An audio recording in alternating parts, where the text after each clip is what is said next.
వివాహం ఆలస్యం, నిరుద్యోగం, ఉద్యోగ సమస్యలు, ఆర్థిక సమస్యలు, నరదృష్టి, వ్యాపారాభివృద్ధి కొరకు ఈ ఆలయాన్ని సందర్శించండి. శనీశ్వర దేవాలయం road number 3, Dwarakanagar main road, Munuganuru, Hayath Nagar, Hyderabad, Telangana. Phone number 9393584460. Shanishwara అనుగ్రహ ఫల సిద్ధ్యార్థం ఆలయాన్ని సందర్శించి సకల దోషముల నుండి విముక్తి పొందగలరు. నాగనాథ్ గారు, రాహుకేతులు మనిషి మనుగడకి, అభివృద్ధికి అవరోధాలు అంటారు. ఇది నిజమేనా? రాహు అంటే ఏంటో తెలుసు. రాహు అంటే కేతు అంటే కలియుగానికి. నాగనాథ్ గారు, రాహుకేతులు సంతాన ప్రాప్తి లేకుండా చేస్తాయి అంటారు. నిజమేనా? రాహుకేతువులు దేనికి సిగ్నిఫికెన్స్ అంటే మనిషిలో ఉన్నటువంటి. నాగనాథ్ గారు, ఇప్పుడు రాహుకేతుల ప్రభావం వల్లే పొలిటికల్ అండ్ ఫైనాన్షియల్ స్కామ్స్ జరుగుతాయి అంటారు. ఇది ఎంతవరకు నిజమంటారు? దుర్మార్గపు ఆలోచనలు, కాన్స్పిరసీస్, చీటింగ్, ఇవన్నీ కూడా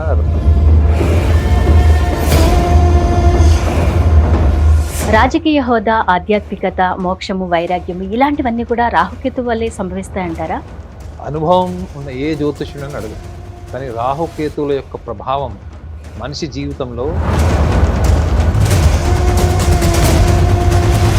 కేతువు వల్ల ఏంటంటే అదే వ్యవహార శైలిని అధిగమించలేక, గెలవలేక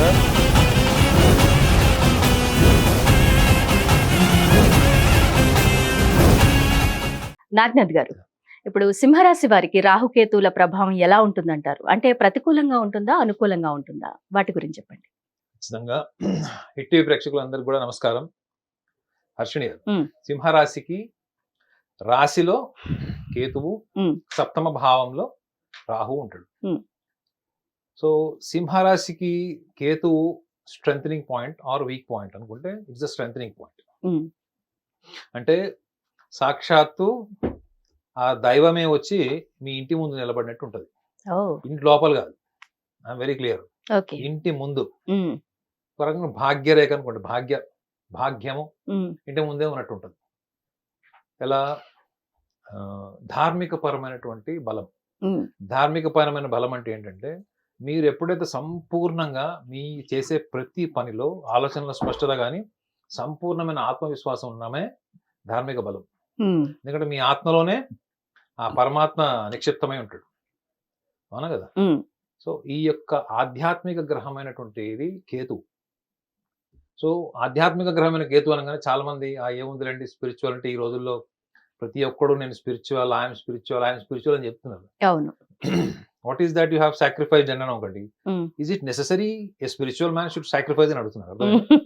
ఏదో త్యాగం చేయాలి, అవసరం అంటున్నారు. సో వాళ్ళ ఎప్పుడు ఆస్తి తగాదాలు, భాగస్వామి తగాదాలు, ఉద్యోగ వ్యాపారాల్లో తగాదాలు, మనస్తాపం చెందడం, ఇవన్నీ ఉంటున్నాయి. యాత్రలకు వెళ్ళడం, మళ్ళీ ఇంటికి వచ్చిన తర్వాత మళ్ళీ సేమ్ స్టోరీ రిపీట్. ఎందుకు చెప్తున్నానంటే కేతువు మన 21వ తారీఖు మే నుంచి రాహుకేతు సంచారం జరిగింది. సో కేతువు యొక్క లక్షణం ఏంటంటే మీకు సంస్కారం, పూర్వజన్మ సంస్కారం ఇచ్చేటువంటిది కేతువు. ఐహిక సుఖ సంతోషాలు ఇచ్చేటువంటి వాడు రాహు. ఈ కేతువు మనిషికి ఒక డిటాచ్మెంట్ ఫ్యాకల్టీ. మీరు దేంతో ఎంత కలిసి ఉంటున్నట్టు కనపడతారు కానీ ఈక్వల్ గా మీరు డిటాచ్ అయిపోతారు. సో ఈ డిటాచ్మెంట్ అన్నది ఈ సింహరాశి వాళ్ళకి ఎవరితో ఉంటది, దేని వల్ల ఉంటది? కేతు కదా. ఈ కేతు యొక్క లక్షణం ఏంటంటే మనిషి భౌతిక ప్రపంచంలో కనిపించేది, నేను ఈ పని చేస్తాను, ఇది సాధ్యం, ఇది నాకు సాధ్యాసాధ్యాలు కనపడుతున్నాయి, నేను ఈ ఫీల్డ్కి వెళ్తాను, ఈ ఫీల్డ్లో మాస్టర్ అవుతాను అని మనం అందరికి చెప్తాం, కన్విన్స్ చేస్తాం, ఇంట్లో వాళ్ళు డబ్బులు కూడా పెడతారు, అవునా? ఈ యొక్క మే మాసం నుంచి సింహరాశి వాళ్ళు వచ్చేటువంటి మార్పు ఏంటంటే వాళ్ళ ఊహని ప్రపంచానికి పరిచయం చేయడానికి ట్రై చేస్తారు. ప్రపంచం ఊహలు నమ్మదు కదండి, ప్రపంచం దాకెందుకు, కుటుంబం. సో వీళ్ళ ఊహాత్మకమైనటువంటి విషయాల్లో వీళ్ళు ఎంతవరకు చురుగ్గా ఉంటారు, నిజాయితీగా ఉంటారు, అంకిత భావంతో ఉంటారంటే వాళ్ళ సెల్ఫ్ కాన్ఫిడెన్స్ అంతా కూడా వాళ్ళు చేసే పని పట్ల అపారమైన నిజాయితీ ఉంటుంది. ఇంకోళ్ళని కాపీ కొట్టరు వీళ్ళు. They have their strong individuality. So కేతువు కూడా వాళ్ళకి ఏం వాడు ఒక యాడింగ్ స్ట్రెంత్ అవుతుంది. మరి ఎక్కడ డిఫరెన్స్ వస్తుంది, ఎక్కడ వీళ్ళ వీక్ పాయింట్ ఏంటి కేతువు ప్రకారము అంటే కేతువుకు ఉన్నటువంటి వీక్నెస్ ఏంటంటే, కేతువు దేన్నైనా గాని అబ్స్ట్రాక్ట్ అంటే ప్రపంచం ఊహించక ముందు, ఉమ్, ప్రపంచం నిద్ర లేవక ముందరే వాటి పట్ల అవగాహనని తీసుకొచ్చి ప్రపంచానికి పరిచయం చేయాలంటే ఆతృత ఉంటుంది. ఉమ్, అర్థమైందా? మీరు ఆచరించక ముందరే మీరు చెప్పేటువంటి ప్రాజెక్ట్ ఒకప్పుడు 20 ఏళ్ల కింద నేను ఆస్ట్రో సైకాలజీ గురించి చెప్తున్నప్పుడు ప్రతి ఒక్కరికి చెప్పాల్సొచ్చేది. ఉమ్, అంతా విన్న తర్వాత సార్ మీరు అద్భుతంగా చెప్పారు నా జాతకం. ఉమ్. నా భవిష్యత్తు ఏందని అడుగుతాడు. ఓకే. అర్థమైందా? ఓకే. ఇప్పుడు మీ మీ స్వభావం ఎంతవరకు మీ భవిష్యత్తుని ప్రభావితం చూపిస్తుందన్న దాని మీద పరిశోధన చేశారు. ఉమ్, అంటే మీ భావము, మీ స్వభావం యొక్క పాత్ర కూడా మీ కార్యాచరణ, మీ భవిష్యత్తు మీద ఉంటుందనే కదా అవును, జ్యోతిషం చెప్పింది అదే. అవును. వీళ్ళకి ఈ సింహరాశి వాళ్ళకి ఈ కేతువు యొక్క ఇంపాక్ట్ ఏంటంటే, వీళ్ళు చూసే వాళ్ళకి ఎట్లా కనిపిస్తారంటే, వీడికి ఏదో సమ్ హాలుసినేషన్స్ వచ్చినాయి, వీడు ఓవర్ కాన్ఫిడెన్స్‌తో ఉన్నాడు, ఉమ్, లేదా వీడికి ఏదో సమ్ సైకియాట్రిక్ ప్రాబ్లమ్ వచ్చింది, ఖచ్చితంగా మనం సైకియాట్రిస్ట్ దగ్గరికి తీసుకుపోవాలి అన్నటువంటి భావన కలిగించేలాగా వీళ్ళు మాట్లాడతారు, చెప్పే పనులు అలా చేస్తారు, డబ్బులు కూడా ఇన్వెస్ట్‌మెంట్ అలా చేస్తారు. ఉమ్, ఇప్పుడు మీరు ఒక రియల్ ఎస్టేట్‌లో గాని దేంట్లోనైనా ఒక డబ్బులు ఇన్వెస్ట్‌మెంట్ చేస్తారు. ఉమ్. లేదా మీరు ఎక్కడో ఒక ఫారెన్ ట్రేడ్ మీద ఇన్వెస్ట్‌మెంట్ చేస్తారు. ఓకే. ప్రస్తుతం దానికి మార్కెట్ లేదు, లేదా గతంలో దాని చరిత్ర బాలేదు ఉమ్, అనుకుందాం. ఉమ్, సో అలాంటప్పుడు చాలా మంది ఆ రిస్క్ జోన్‌లోకి వెళ్ళి ఇన్వెస్ట్‌మెంట్ చేసినప్పుడు ఉమ్, చుట్టుపక్కల వాళ్ళు నమ్ముతారా? సహకరిస్తారా? ఎంకరేజ్ చేస్తారా? ఉమ్, చెయ్యరు. ఓకే. సో ఇది వీళ్ళకి ఎందుకు చెప్తున్నా అంటే, ఇదే వీళ్ళకి స్వభావం మీద తీవ్రమైనటువంటి ఎఫెక్ట్ ఉంటది. ఉమ్, సో సింహరాశి వాళ్ళకి ఈ స్వభావం అన్నది ఈ అంటే గడిచిన మే మాసం నుంచి ఒక సుమారు 18 నెలలు వేసుకోండి. ఉమ్, వీళ్ళ చేతులారా వీళ్ళు చేసేటువంటి ఇన్వెస్ట్‌మెంట్స్ ఉమ్. గుర్తుపెట్టుకోండి. మొదట్లో ఏం చెప్పా మీకు? ఆ యొక్క భాగ్యం అంటే లక్ ఫ్యాక్టర్ అన్నది వీళ్ళ ఇంటి ముందు వచ్చి నుంచుంటది. ఓకే. కానీ మనం చేసే పని, మన నిర్ణయాలు ఉమ్, అవి ప్రపంచానికి అర్థం కానటువంటి స్థితిలో ఒక అబ్స్ట్రాక్ట్ మోడ్. అంటే మనం చూడండి జనరల్‌గా ఏవైతే మనము కళ్ళకు కనపడనివి, సాంకేతికంగా మనం ప్రూవ్ చేయలేనివి, సైంటిఫిక్‌గా మనం ప్రూవ్ చేయలేనివి కొన్ని విషయాలు మనం చాలా చేస్తాం, చాలా మాట్లాడతాం. ఉమ్, మీరు ఆస్ట్రాలజీ కూడా అలాంటి సబ్జెక్ట్. అది ప్రూవ్ అయ్యే వరకు మీకు పలానా ఇన్సిడెంట్ జరుగుతది అని చెప్పే వరకు మా బాధ్యత ఉంటది. అయిన ఉమ్, తర్వాత అయిందా లేదా అన్నది వాళ్ళకి అది టైం డిసైడ్ చేస్తది. ఉమ్, అప్పుడు జరిగిందండి అని చెప్తారు, జరగలేదని కూడా చెప్తారు. ఉమ్. సో మీరు చెప్పేంత వరకు ఏంటి అది ఊహ. ఓకే. ఇప్పుడు ఊహాత్మకంగా ఉంటారు. You got my point? Um, so they are terribly imaginative. So ఇప్పుడు వీళ్ళు చెయ్యకూడని పని ఏంటి? ఏం చేస్తే ఎటువంటి ప్రభావం ఉంటుందనేది మనం రాహువుని కూడా దృష్టిలో పెట్టుకోవాలి. ఓహ్! రాహువు స్వభావం ఏంటి? రాహువు ఏ రాశి నుంచి కానీ, ఏ లగ్నం నుంచి గాని, ఉమ్, ఏ భావంలో ఉంటాడో అంటే వీళ్ళకి ఈ రాశి రీత్యా చూస్తే సప్తమ భావంలో ఉంటాడు. సో ఉమ్, సప్తమ భావం అంటే ఏంటి? దాంతో వీళ్ళకి అటాచ్‌మెంట్ ఉంటది. ఉమ్, అటాచ్‌మెంట్ విత్ లైఫ్ పార్ట్నర్. సప్తమ భావం అంటే ఏంటి? పెళ్లి, ఉమ్, భాగస్వామి, biological intimacy, anything between wife and husband. It may be inside the bedroom are outside the bedroom. Um, So everything is related to the wife and husband in the physical intimacy and emotional intimacy, even with all survival aspects. ఇవన్నిటికి సంబంధించింది సప్తమ భావం. ఉమ్, అందులో రాహు ఉన్నాడు. So వీళ్ళకి జీవిత భాగస్వామికి సంబంధించి ఒకటి డిలే ఇన్ మ్యారేజ్ ఆల్రెడీ ఉండుంటాయి, ఉమ్, లేదా డివోర్స్ అయిన వాళ్ళు, 2 సార్లు డివోర్స్ అయిన వాళ్ళు. ఉమ్, సో ఈ ప్రాసెస్‌లో ఏముంది? ఒకటి పెళ్లి కావట్లేదు, ఉమ్, ఒకటి పెళ్ళై విడాకులైంది, ఉమ్, 2 సార్లు విడాకులైంది. ఇందులో కామన్ పాయింట్ ఏంటి? మ్యారేజ్. ఉమ్, అవునా కదా? ఉమ్, పెళ్లి కానోడికి అదే సమస్య, అదే కోరిక. ఉమ్, పెళ్ళై డైవర్స్ అయినోడికి, 2 సార్లు డైవర్స్ అయినోడికి ఉమ్, ఏముంది కామన్ ఫ్యాక్టర్? ఇది ఇక్కడ the Hmm. Companion um, relation between the life partner. So ఈ లక్షణము రాహువు ఏ హౌస్‌లో ఉంటాడో దాని పట్ల తీవ్రమైనటువంటి ఒక అటాచ్‌మెంట్ ఫార్మ్ చేస్తాడు. అటాచ్‌మెంట్ ఫార్మ్ చేసిన ఏం జరుగుతది? Hmm. డిస్సాటిస్ఫాక్షన్ క్రియేట్ చేస్తాడు. రాహువు యొక్క లక్షణం ఏంటంటే దేన్నైనా అతికిచ్చి పట్టుకుంటాడు. Um, anything related to Rahu's performances in particular domain, in particular house, that develops lot of attachment. Um, కానీ వీళ్ళకి రాశిలో ఎవడున్నాడు? డిటాచ్‌మెంట్ ఇచ్చేటువంటి గ్రహం ఉంది. ఇది సింహరాశి వాడు చాలా పర్టిక్యులర్‌గా గమనించండి.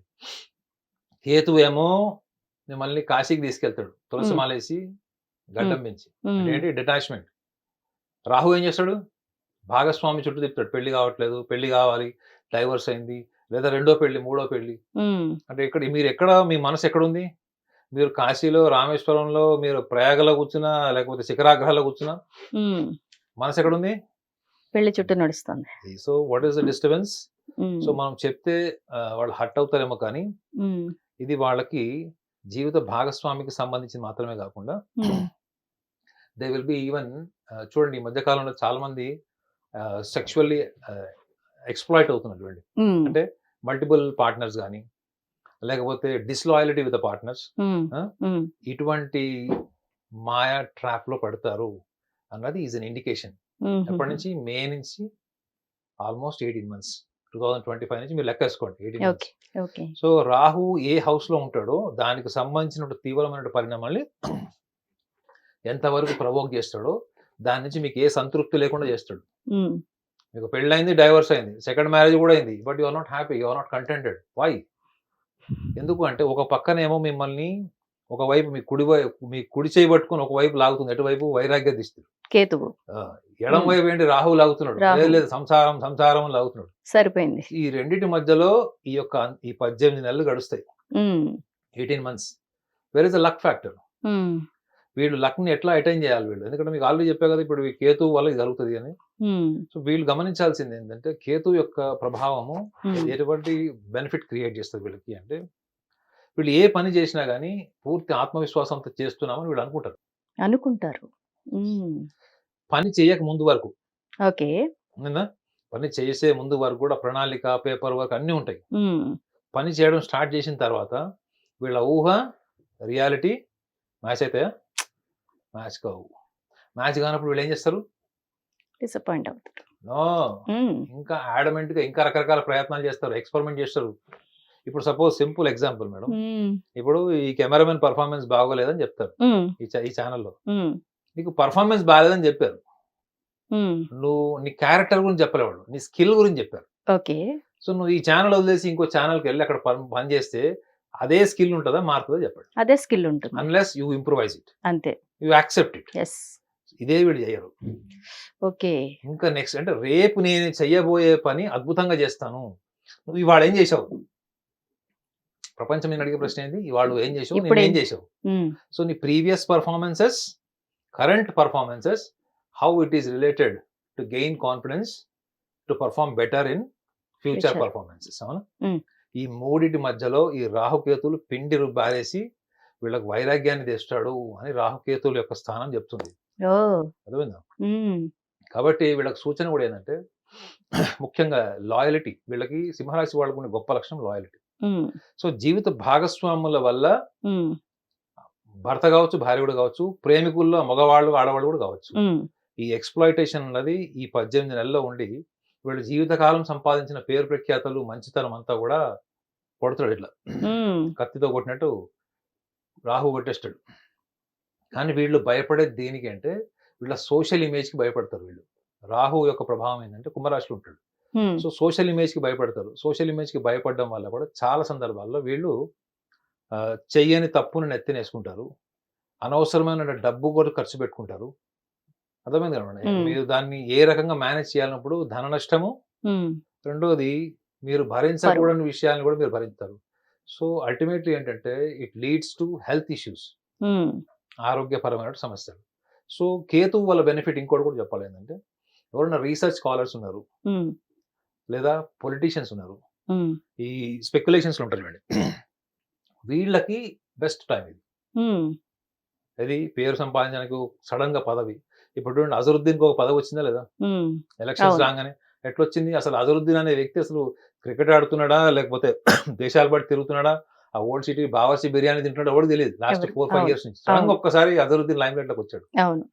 సో రాహువు కేతు ఎప్పుడు కూడా ఒక ప్రాసెస్ ఓరియంటెడ్ రిజల్ట్స్ ఇవ్వరండి, ఒక Hmm. ప్రణాళికాబద్ధంగా రిజల్ట్స్ ఇవ్వరు. సడన్ గా. సడన్ ఉమ్, ఒక బాంబ్ బ్లాస్ట్ అనుకోండి, అది వాళ్ళకి కూడా తెలీదు. వాళ్ళకి జ్యోతిష్యుడు కూడా తెలియదు. ఇది కోసం రాహుకేతువుల ప్రెడిక్షన్స్ కానీ, అనాలిసిస్ కానీ, యాంటిసిపేషన్స్ చెప్పేటప్పుడు ఉమ్, 1-4 సార్లు కష్టపడాల్సి వస్తుంది జ్యోతిష్యుడికి. ఓకే. చూడండి 80% మంది జ్యోతిష్యుల దగ్గరికి వెళ్ళేవాళ్ళు రాహు మహర్దశ, కేతు మహర్దశ, లేదా అంతర్దశ, లేదా శని మహర్దశ, శని అంతర్దశలో వెళ్తారు. అవి తెలుసుకోవడానికి వెళ్తారంట. ఆ టైంలోనే వెళ్తారు వాళ్ళు. ఓ, శని డబ్బు, ఉమ్, ఆర్థిక ఇబ్బందులు, రాహువు ఇవి ఇలానే ఇలా ఎక్స్పెరిమెంట్ చేసి ఎటు ఇటు కాకుండా ఒక క్రాస్ రోడ్ లో ఉన్నప్పుడు వెళ్తారు. కేతువు ఓకే. భార్య వదిలేసింది, హ్మ్. ఉద్యోగం పోయింది, ఫ్రీక్వెంట్ జాబ్స్ పోతున్నాయి, హ్మ్. హ్మ్. లవ్ ఫెయిల్యూర్, హ్మ్. Anything related to the detachment. Okay. So చూడండి, ఈ లక్షణాలు ఉన్న వాళ్ళే ఎక్కువ సమాజంలో సమస్యలు గురవుతున్నారు లేదా? అవును. ప్లస్ జ్యోతిష్యుల దగ్గరికి వెళ్ళేది కూడా వాళ్ళే. హ్మ్. సో రాహుకేతువులకి వీళ్ళు గమనించాల్సింది ఏంటంటే, వీళ్ళకి sudden sensational results, positive results వస్తాయి. వీళ్ళు సెన్సేషనల్ పర్సనాలిటీస్ అని గుర్తింపు పొందిన వాళ్ళు కూడా ఎక్స్‌ప్లాయిట్ అయ్యి మొత్తం అంటే ఆ ఆకాశంలో ఉన్న వాళ్ళు కూడా పాతాళానికి అధఃపతనానికి వెళ్ళిపోయేటువంటి అవకాశం ఉంటది. అంటే extreme positive and extreme negative negative. Results based on the configuration of these 2 planets Rahu and Ketu oh! Posited in Kumbha and Simha. Hmm. అందులో ఎందుకు నేను ఎక్స్‌ప్లాయిటేషన్ అని చెప్తున్నానంటే, సప్తమ భావంలో రాహు ఉన్నాడు. హ్మ్. సో మీరు ట్రాప్ పోకండి. అమ్మాయిలకి, అబ్బాయిలకి don't get trapped by your partner. హ్మ్. ట్రాప్ అంటే ఓకే. తెలుసు కదా మేడం. ఈ రోజుల్లో హ్మ్. పెద్ద ట్రాప్ ఏంటో చూస్తున్నారు కదా! హ్మ్. ప్రతిరోజు వద్దంటే న్యూస్ అదే. హ్మ్. Extra marital affairs. హ్మ్. అవునా? హ్మ్. ప్లస్ ఇంకోటి ఆధ్యాత్మికం. ఆధ్యాత్మికం పేరుతో కూడా మొన్నెక్కడో చూశాను ఒకటి. హ్మ్. అదేదో ఒక బియ్యం దీంట్లో వేస్తే మనీ మల్టిప్లై అయితదని చెప్పాడంట ఎవడో. అవును. ఆ! వాడికుండే 300 కోట్లలో ఇంకా 94 కోట్లు ఎసాడు వాడు. అర్థమైందండి? 90 అంటే నిజంగా వాళ్ళు చదువుకున్నాడు మళ్ళీ. హ్మ్. డాక్టర్ తెలుసా మీకు? అవునా? ఓకే. అందులో ఏసిన వాడు ఒక డాక్టర్. ఓకే. ఇక చూసుకోండి. వాడు సంపాదించిన 300 కోట్లు సరిపోయినట్టుంది. అప్పటికి వాడికి 56 ఏళ్ళు. హ్మ్. సో ఇక్కడ ఎందుకు చెప్తున్నానంటే, don't get trapped by 2 aspects. One thing is hmm. Your partner. Second thing finances. Hmm. So ఈ ఆధ్యాత్మిక ముసుగులో నీకు ఇది జరుగుతది, అది జరుగుతుందని చెప్పినప్పుడు మీరు ఒకటే గమనించండి. మీరు ప్రపంచానికి చెప్పుకునే దాంట్లో ఎంతవరకు వాస్తవం ఉంది? మీ ఎబిలిటీ ఎంతవరకు మ్యాచ్ అవుతుంది హ్మ్. అని మీరు చూసుకోనంత కాలం మిమ్మల్ని వేరే వాడు రాహులాగానే ట్రీట్ చేస్తాడు. రాహు ఏం చేస్తాడు? మాయలో పెడతాడు. మాయలో హ్మ్. పెట్టి, ముసుగులో పెట్టి పొగ చుట్టూ కమ్మి లాస్ట్‌కి మీ దగ్గర నుంచి ఏది లాక్కోవాలో లాక్కుంటాడు. ఆ హ్మ్. తర్వాత మనం వెళ్లి కేతువుకున్న లక్షణాలతో బతకాలి. వైరాగ్యము, హ్మ్. ఆధ్యాత్మికము, గ్రంథాలు, పుస్తకాలు, హ్మ్. యాత్రలు. సో కాబట్టి ఈ సూక్ష్మ లక్షణాన్ని వీళ్ళు గ్రహించాలి. ఎందుకంటే రాశిలోనే కేతు ఉంటాడు కాబట్టి పూర్వజన్మ సంస్కారం అంతా వస్తది. ఓకే. ఈ పూర్వజన్మ కర్మ సిద్ధాంతం లేదా పూర్వజన్మ కర్మ ఫలితము మనకి కలియుగంలో ప్రారబ్ధంలో దాని ప్రభావం లేకుండా కూడా చూసుకునే ప్రయత్నాలు చేయాలి వీళ్ళు. ఓకే. సో రాహు ఏంటంటే వీళ్ళు మాయలో పెడతాడు. 2 విషయాల్లోనూ మాయలో పెడతాడు. మిగతా విషయాల్లో ఏం లేడు. హ్మ్. ఈ 2 విషయాల్లో కూడా వీళ్ళు జాగ్రత్తగా ఉంటే బెటర్ టైమ్ ఉంటది వీళ్ళకి. మరి నాగనాథ్ గారు వీరికి ఎలాంటి పరిహారాలిస్తారు? అంటే రాహుకేతుల్ని ప్రసన్నం చేసుకోవాలంటే సింహరాశి వారు ఏం చేయాలి? రాహు అంటే మీరు మాయలో పడకపోవడమే రాహువు మీద జయం. ఓకే. ఏందండి? రాహువు మీద విజయం ఏంటంటే మీరు మాయలోకి పోవడం. హ్మ్. రాహువు మీద జయం మాయలోకి పోకపోవడం అంటే అర్థం ఏంటి? You have to be conscious. You have to be even honest within yourself. హ్మ్. అవునా? అంటే మీరు బయట ప్రపంచంతో సంబంధం లేకుండా మీలో మీరు హానెస్ట్‌గా. హ్మ్. అవునా కదా మేడం? ఇప్పుడు హ్మ్. మీరు భోజనం చేసి వచ్చారా లేదా అంటే మీకు మాత్రమే తెలిసుంటది. అవును. అవును. చెప్పొచ్చు నేను అక్కడ తిన్నాను, ఇక్కడ తిన్నాను. హ్మ్. సో మీకు మాత్రమే తెలిసిన విషయాలకు గూడా మీరు ఒక ఒక దాన్నేమంటారు ఒక ముసుగు లాంటిది వేసి ప్రపంచానికి పరిచయం చేసి, ప్రపంచంలో ఒక కొత్త గుర్తింపు కోసం చేసేటువంటి ఒక సూడో ప్రయత్నాన్ని మానుకోవాలంటే, అది కేవలం అంతఃకరణ సమయం. హ్మ్. అది మీకు లోపల నుంచి రావాల్సిన సంస్కారం. హ్మ్. రెండోది కేతు బలం ఎలానో మీకుంది, రాశిలో ఉంది. హ్మ్. సో కాబట్టి మీరు చేయాల్సిందల్లా ఏంటి? మిమ్మల్ని మీరు సంస్కరించుకోవడం కోసం చేసేది ఏంటి? మనం రకరకాల ప్రయత్నాలు చేస్తాం. హ్మ్. ఒక్క ప్రయత్నం తప్ప. ఏం ధార్మిక ప్రయత్నాల్లో చాలా ముఖ్యమైనది చేయకుండా మిగతావన్నీ చేస్తాం. ఏంటండి అది? మనము మనల్ని మనం శుద్ధి చేసుకోవడం కోసం మనం చేసేటువంటి ఆహార నియమం. హ్మ్. ఇవాళ ఆహారం ఎందుకు తింటున్నారు? నువ్వు ఏం తింటున్నావు? ఎవరినైనా అడగండి. హ్మ్. ఉంది తింటున్నాను. ఏది చేసింది దొరికితే అది తింటున్నాను. తింటున్నాం. చాయిసెస్ మాట్లాడండి. హ్మ్. అది ఎప్పుడో ఒక లేదు. అకేషనల్‌గా బర్త్‌డేకో, లేకపోతే ఏదైనా ఫెస్టివల్ టైమ్‌లోనో ఏదో ఉంటది. హ్మ్. సో వీళ్ళు సంస్కరించుకోవాల్సింది, అతి కష్టపడి చేసుకోవాల్సింది ఏం లేదు. They have to quit non veg. హ్మ్. ఎందుకంటే 12 రాసులలో చాలా న్యాచురల్‌గా, ఎమోషనల్‌గా ఉండే రాసులు 2. హ్మ్. ఒకటి కర్కాటకం, 2 సింహం. హ్మ్. సో, ఈ భావోద్వేగాల పరంగా ఉండేటువంటి రాశి కాబట్టే, మీ భావోద్వేగాలను శుద్ధి చేసుకోవడం కోసం మీరు బయట ప్రపంచంలో ఏమి జేసినా, అది ఎక్స్‌టర్నల్ ఫ్యాక్టర్ మీ మీ మైండ్ మీద గాని, మీ ఎమోషన్స్ మీద ఉండదు. హ్మ్. సో, దేనివల్ల ఉంటది? మీరు డైలీ చేయగలిగేది ఏంటి అంటే, మీరు మాంసాహారం మానేయండి. జీవితకాలం మానేయమని చెప్తే మళ్ళీ నన్ను స్టూడియోకి వచ్చి కొడతారేమో. మీరు ఈ 18 మంత్స్ ఏది రాహు కేతు యొక్క గోచార ఫలం ఏదైతే సూచన ఉందో ఈ 18 మంత్స్ మీరు అవాయిడ్ చేయండి. దీనివల్ల ఏంటి లాభం అనొచ్చు.